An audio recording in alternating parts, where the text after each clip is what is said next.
बाटोलाई गयो कार्तिक मास भुलि गयो काँस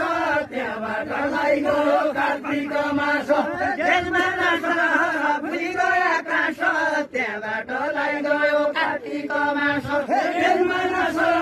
भुलि गयो काँस त्यहाँ बाटोलाई गयो कार्तिक मास